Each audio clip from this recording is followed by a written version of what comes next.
খাস করে আল্লাহ আমাদের অনেকেরই কলিজার টুকরা সন্তানরা বিদেশের বাড়িতে আছে, মাথার ঘাম পায়ে ফেলে আল্লাহ রক্ত পানি করে টাকা পাঠায়, প্রচন্ড রুদ্রের মধ্যে পুড়ে চেহারাটা কালো হয়ে যায়, নিজে না খাইয়া সন্তানের জন্য, পরিবারের জন্য, দেশের জন্য টাকা পান। আল্লাহ তাদের কামাই রুজি রোজগারে বরকত দিও।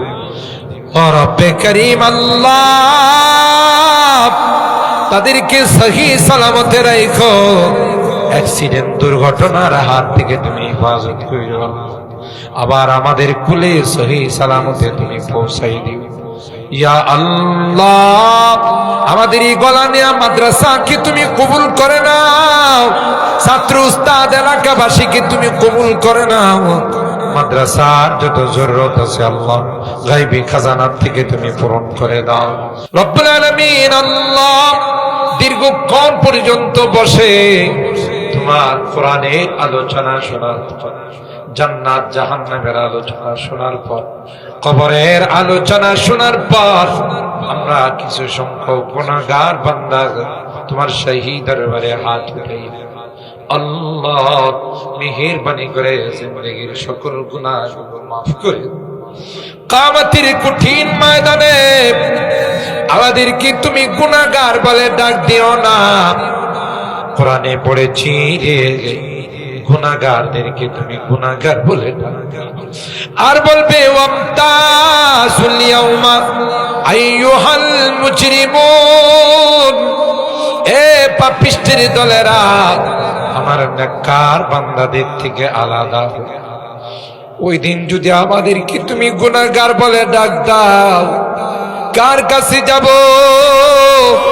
কে আমাদেরকে ক্ষমা করবে? আল্লাহ তোমার দরবার ছাড়া তো দ্বিতীয় কোন দরবার, তাই তুমি তাকাইয়া দেখো রে এই গলানিয়া চাঁদপুরের মানুষ, রাত প্রায় 12টা হয়ে গেছে, কনকনে শীতের মধ্যে আল্লাহ কাঙ্গালের মতো ভিক্ষুকের মতো দুইখানা হাত বাড়াইয়া তোমার আদালতে কান্না করে তাওবা করতেছি। আল্লাহ আর জীবনে কোনোদিন নামাজ ছাড়ব না, আর জীবনে কোনোদিন মদ খাইব না, আর কোনোদিন নেশা করব না, সুদী কারবার করব না, আর জীবনে কোনোদিন বেপরদায় চলব না।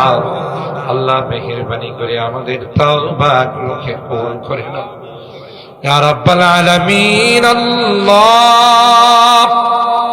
জানি না কে কি উদ্দেশ্য নিয়ে হাত উঠাইছে, তুমি তো অন্তর্যামী রে আল্লাহ, সকলের দিলের নেক মাকসাদ গুলো পূরণ করে দাও, অভাবীদের অভাবকে দূর করে দাও, পেরেশানি ওয়ালাদের পেরেশানিকে দূর করে দাও, মুসিবত জাদাদেরকে মুসিবত থেকে উদ্ধার করে দাও ইয়া আল্লাহ। আমাদের রোগীদেরকে পরিপূর্ণ শিফা নসিব করে দাও আল্লাহ। যে রোগীর অপারেশন হয়েছে পুষ্টার দিন, আল্লাহ তাকে তুমি পরিপূর্ণ শিফা নসিব করে দাও, শিফায়ে কামেলা আজলা দায়েমা মুস্তামিররা নসিব করে দাও ও রব্বে করিম। আল্লাহ হাসপাতালে গেলে রোগীর কান্নায় আকাশ বাতাস ভরে, অনেক রোগী কান্দে আর কয় হুজুর আমার জন্য একটু দোয়া কইরে, বহুদিন যাবৎ হাসপাতালের বেডে শুয়ে না জানি আল্লাহ আমারে বাড়িতে নিবে নাকি এখান থেকে আমার কবরে পাঠাইবে। দুনিয়ার কোনো ঔষধের ক্ষমতা নাই, দুনিয়ার কোনো ডাক্তারের ক্ষমতা নাই, তুমি যদি ভালো না করো কেউ ভালো হবে না। মেহেরবানি করে সকল রোগীদেরকে সেবা দিয়ে দাও।